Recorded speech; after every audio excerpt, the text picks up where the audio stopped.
बड़ी खबर दिल्ली से जुड़ी हुई। दिल्ली में 2024 को लेकर कांग्रेस की तैयारियां तेज नजर आ रही हैं। तैयारियों को लेकर कांग्रेस ने मीटिंग बुलाई। मल्लिकार्जुन खड़गे की कांग्रेस कारकुनान से अपील। सभी इख्तिलाफ को भुलाकर एकजुट होने की अपील कांग्रेस सदर मल्लिकार्जुन खड़गे ने यहां पर की है। इत्तेहाद में सीट बंटवारे को लेकर भी चर्चा की गई है। तो आपको बताते चले, जिस तरह से कांग्रेस ने 290 सीटों पर चुनाव लड़ने की ख्वाहिश जाहिर की है, इसी को लेकर यहां पर चर्चा की गई है और साथ ही साथ ये अपील भी की गई है कि सारे इख्तिलाफों को भुलाकर एकजुट होकर 2024 की तैयारी करें। तो यहां पर कांग्रेस 2024 को लेकर मंथन करती हुई नजर आ रही है। मीटिंगों का दौर देखने को मिल रहा है। इससे पहले भी मीटिंग की गई थी और आज फिर मीटिंग का दौर देखने को मिला और कई उमूर को लेकर गौर व खौज किया गया। तो दिल्ली में 2024 को लेकर कांग्रेस मंथन करती हुई नजर आ रही है।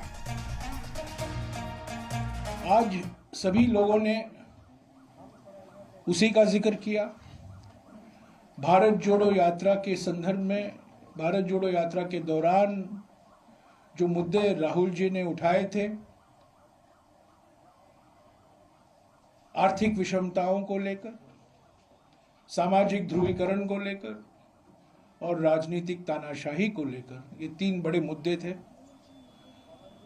जो करीब 145 दिन राहुल जी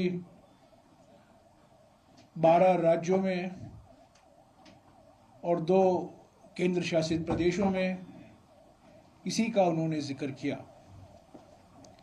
आज सभी पीसीसी अध्यक्ष और हमारे सबसे महत्वपूर्ण बात है, हमारे कांग्रेस अध्यक्ष भी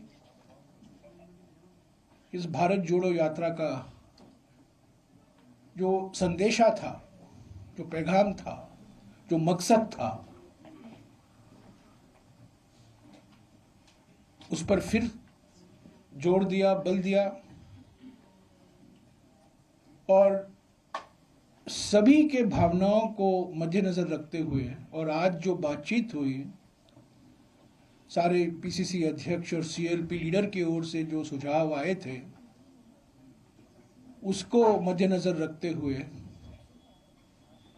ये निर्णय लिया गया आज की बैठक में कि ये भारत जोड़ो न्याय यात्रा होगा।